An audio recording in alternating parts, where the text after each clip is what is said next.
Fun fact, I did some consulting work earlier last year, actually almost like year to the day. It's next week looking back at some notes I had, but I did some consulting work for this game called XDefiant, but I hadn't been able to talk about it at the time. I didn't get in on any of the closed alpha sessions, but the game finally went into beta this past weekend and going into next week. So I was stoked to jump in and see what changed, how it played and everything like that. And we even teased this in a video, I think on Thursday, talking about how we might have another video up that night or the day following.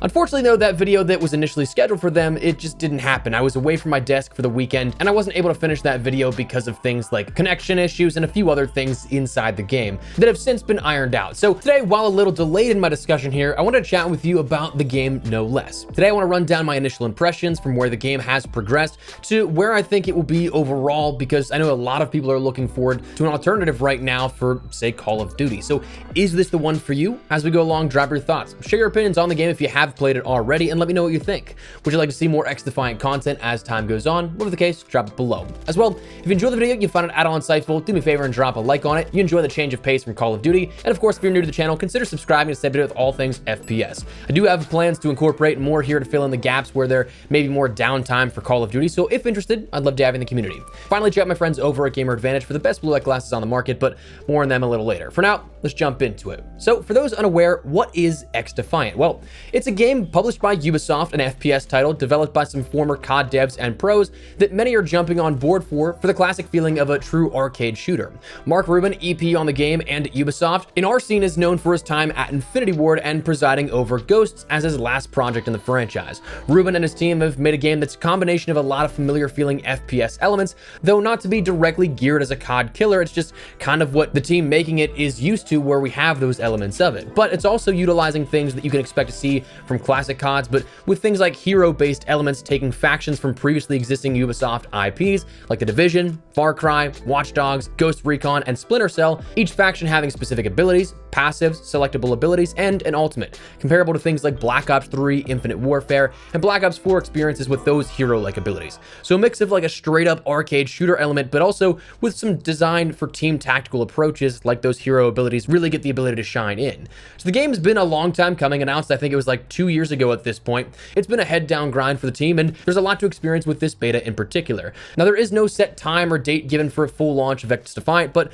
one thing that is interesting is it's confirmed to be free to play at the time of launch. So awesome for accessibility and anybody that wants to check it out, but hopefully by that point there's an anti-cheat in the works to stop as many cheaters as possible, because with free to play, it's inevitable. So let's talk about some pros and cons here for what you can expect when you jump into the gameplay experience itself. First, let's start with the pros. The game tries to capitalize on things that COD has slightly deviated from in that air quote golden age of things that are no longer present in today's games, like a traditional mini-map, something that is a staple in, of course, arcade shooters that we come to experience with COD, something like no skill-based matchmaking, though that's something that if you jump in right now, you'll probably encounter a plenty number of sweats because it is a closed beta, a lot of whom want to go hard on the game and get as good a gameplay as possible, stuff like that. So when it opens up to free-to-play, you're going to see that more relaxed in terms of matchmaking, likely, but it is something that they have stressed time and time again. They're not looking to do any skill-based matchmaking. Instead, it's going to end up just being ping is king, getting the players best for the gameplay experience in terms of that connection, and then balancing once the overall lobby is formed. Now, there's also a lot of map selections as well, 14 maps coming at launch, if I'm not mistaken, a lot of which are available now in variations between game modes like Escort and regular game modes. There's a ton of weapon selection to end up playing around with. You got things like your M4A1, AK-47, ACR, MP5, Vector 45 ACP, the P90, the MP7. You end up having an LMG of the RPK, marksman rifles, a sniper rifle of the M44 and TAC-50. A create a class system that is honestly pretty good in terms of how it wants to favor player selection. You have 5 spots available. You have a skin you can end up equipping, and also that applies to secondaries as well, with a device of like a frag grenade and things that go along like that. Frags, stickies, proximity mines, flashbangs, EMP grenades, stuff that you can end up using as your lethal and or tactical. The gameplay itself is fast action. The gunplay is up there. One thing that we're kind of gonna label as a con, just as a preference-based con, is that the TTK, it is incredibly fast-paced as gameplay, and the TTK is dictated on that. It is a game that you can absolutely get melted in, but it's really dependent upon where your shots are placed as well. So if you're hitting somebody in the legs or like stomach, you're not going to end up getting a kill as quickly as, say, headshots or upper chest. So that stuff is definitely a necessity in terms of gameplay, but it's fast action. It is something that is an arcade shooter. It tries to keep you in the action, fast-paced, running towards objectives, running towards players, and all things like that. I mean, there's not even any prone in the game because it is something that they didn't want to slow down the gameplay to that point. So definitely nice. We have things like map voting before each individual match starts, so you have the choice to select one of two maps or a random map like we've seen in the past. It's a simplified UI across the board, not something like a mobile platform UI given to PlayStation, Xbox, and PC consoles. May or may not be looking at you, Modern Warfare 2 and the COD 2.0 experience. There's tons in the beta to experience, from maps, factions, loadout selection options, rewards like Twitch drops for weapon skins and camos, battle pass items to grind out that will carry over, I think, if I'm not mistaken, challenges for completing and ranking up, helping that out, though that is bugged at the moment. The progression system overall, again, being that it's free to play at launch, is going to be a massive thing for the game itself. But to me, one of the biggest things so far out of the beta itself is communication.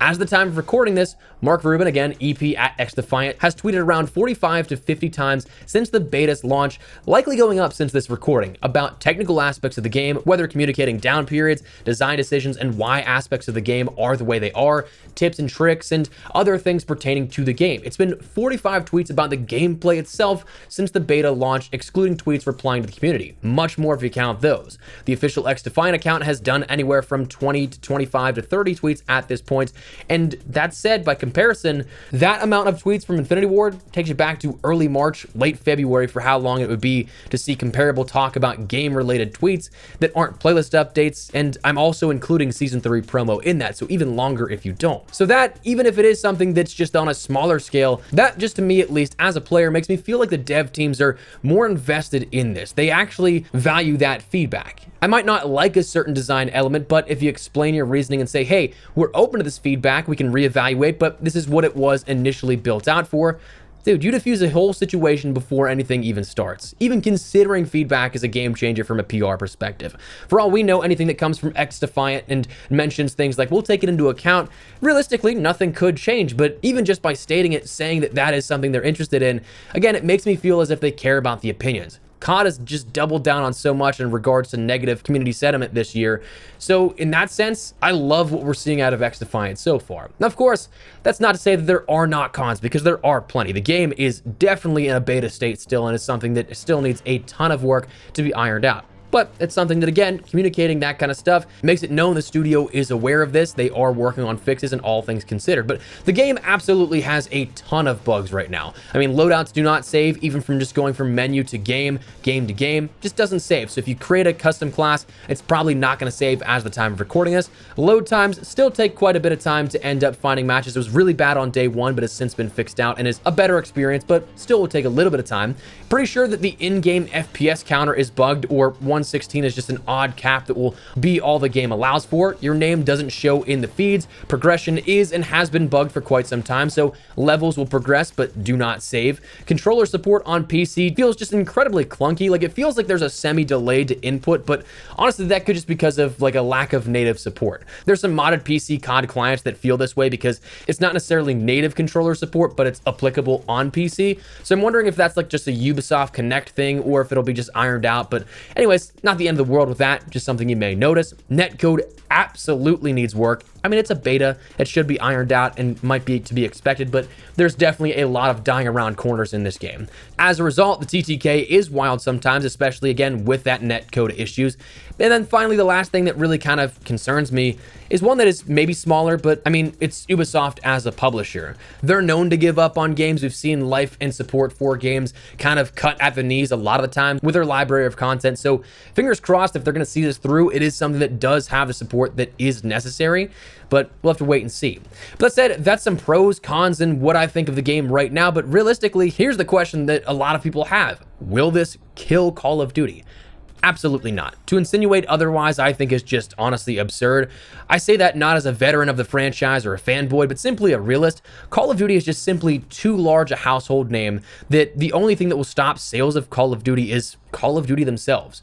What XDefiant can do, though, is provide some much-needed competition to the franchise, something that is always good. When there's practically a monopoly on anything, doesn't have to be a game, the creators of said monopolized item can easily get complacent, stagnate growth, and not seek out any innovation innovation and player improving experiences. That's never good. So while I do not think that XDefiant will kill COD, I do think that it'll be an easy to access game that's free to play, something that is a genuine arcade shooter with remnants of what COD was. So it's going to appeal to a large audience of players, and sure, could eat into those player counts where it could be something substantial and it could be impactful to the franchise, providing that pressure that definitely could be needed to turn the game back to the players. At least that's a way that I see it. If anything else, it's an incredibly fun deviation from what you may be used to right now if you're itching for another new FPS game, while Modern Warfare 2 or Warzone 2 may not be doing it for you right now. So it is something that is free to play, or will be free to play once fully released. Right now, the beta accessible, you just need some codes here with it. I think you can get that from basically any Twitch stream and grab them relatively quickly for anybody who has drops enabled.